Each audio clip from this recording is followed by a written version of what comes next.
In this video, let's talk about trade and business expenses, and first let's take a look at Section 162 in the Internal Revenue Code of 1986. We'll see here very quickly that in general there should be allowed as a deduction all the ordinary and necessary expenses paid or incurred during the taxable year in carrying on a trade or business. And it goes through some things that are included, and then as you'll see, it goes through a very long laundry list of things that are not included. In this video, let's talk about the things that are included, or at least look at some rules that will help us figure that out. So let's look at the three tests here in determining whether or not an expense is deductible. First, it needs to be ordinary and necessary. So what do I mean by ordinary and necessary?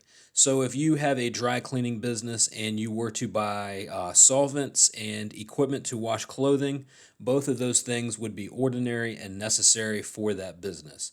If you had a restaurant that sold fast food, buying fryers, fryer oil, things like fries, meat, vegetables, etc., those things would be ordinary and necessary in carrying on your business. All right, so these would be things that a reasonably prudent person, so a reasonably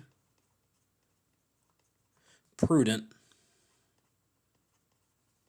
person that looked at your business from the outside could objectively look at and say, you know what, a burger restaurant does need those things. All right, so that pretty much passes the smell test for ordinary and necessary. Some examples of things that probably wouldn't pass. Let's say you open up a car shop and your primary business is to work on people's cars. I don't think it would be ordinary or necessary for you to buy several pool tables, multiple televisions, even if you were trying to say that your customer lounge was getting upgraded. I think that one would find that it's not ordinary or necessary in repairing automobiles to have several pool tables, a bar, televisions, perhaps even a station that sells wings. So think about the actual purpose of the business here and see if it looks like it were to match. If so, it likely is ordinary and necessary. Next, we need to look at this big one here, being that there's a business purpose. So even though something may be ordinary and necessary, perhaps this doesn't pass the business purpose test. So let's say, I don't know, let's say you do own a fast food restaurant and you've got the entire restaurant decked out. You've got fryers, flat tops, you've got hot holding, you've got cold holding, refrigerators, etc. But now you decide to buy a deep fryer, you decide to buy a refrigerator, but these things are going to your home. So these things would be ordinary and necessary technically for your business, but because you're buying them for your own personal use, so this is going to be, can't be personal.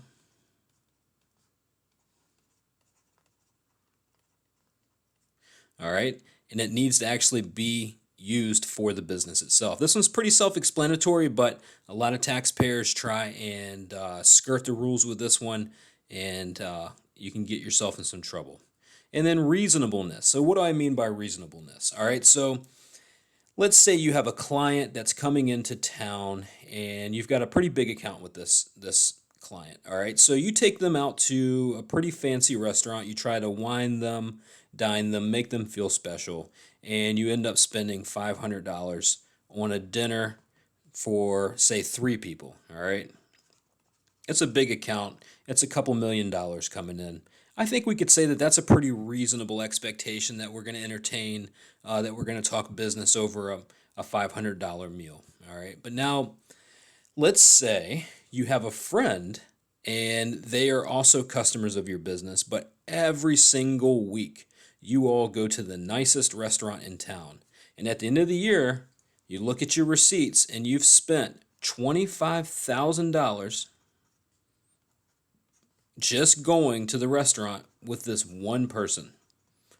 This person is your friend, and at the end of the day, all they spent with your business last year was $5,000. That's what they bought from you. That's great. You know, have no issues with what they paid. But the fact of the matter is, it almost looked like you two were using the meals and entertainment deduction to talk about business, but you went to lavish restaurants and you were attempting to spend as much as you possibly could.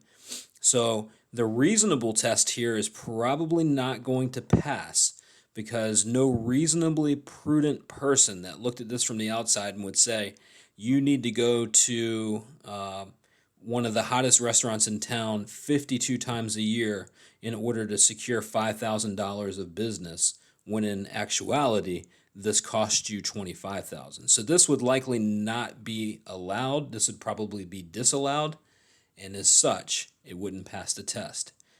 So in short, to summarize, the items that we need to look at to ensure that a trade or business expense is deductible: it needs to be ordinary and necessary, have a business purpose, and it needs to be reasonable.